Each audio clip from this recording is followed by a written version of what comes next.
Hey everybody, welcome to Wisconsin Wonder Garden. As some of you may have already seen, I picked about 5 pounds of purslane the other day. This is the purslane right here. And we're going to make a really quick and easy recipe that is a purslane and carrot ferment.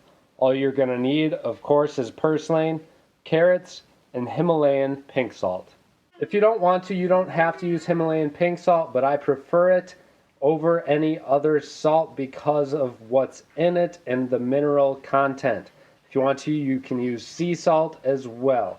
So we're going to take the purslane and carrots and chop them up. Okay, so we have our chopped ingredients. The purslane I just chopped down to pieces about 2 to 3 inches in length at the max.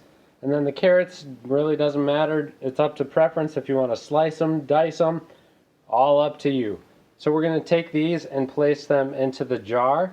And then what we're going to do is add the needed amount of water, and that's how we find out how much Himalayan pink salt we need. What I do is every 1 cup of water that we add, we're going to also add 1 tablespoon of salt.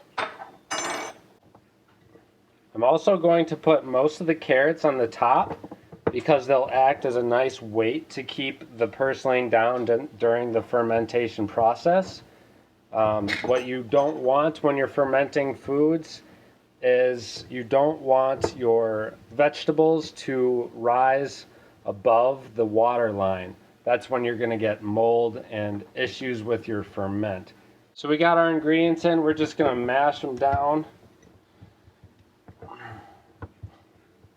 Just like that. So they're compressed nicely. Now we're going to add in our water and salt. So we filled it up with water, and it turns out we needed 2 cups of water, so therefore we added 2 tablespoons of the salt. We just filled up the water and then put the salt on the top. Take the jar and kind of mix it up a little bit just to get it dispersed in the water. It'll do that naturally, but might as well help out the process a little bit. I will say if you're repeating this same recipe multiple times, you'll know how much water and salt you'll need. So therefore you can just mix the water and salt up beforehand and then pour it in after you have your vegetables in there. So what you're going to do with this now is just let it sit at room temperature out of direct sunlight for about 2 weeks. At that point you're going to want to taste it and see if it's sour enough for you, if it has the kind of taste that you like. If not, you can let it go for up to 4 weeks, but preferably, I always like a 2-week ferment. Seems to be just right for me. So that's what I go with every single time, is about 2 weeks.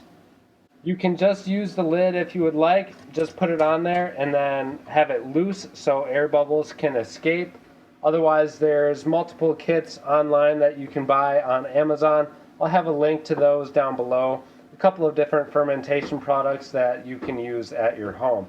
So that's it for this recipe. Again, it's super simple. All you need is water, Himalayan sea salt, and then your purslane and carrots. This is an extremely nutritional ferment that's easy to make at home and something that is a great conversation starter as well. Thank you so much for watching. You have a great and wonderful gardening adventure.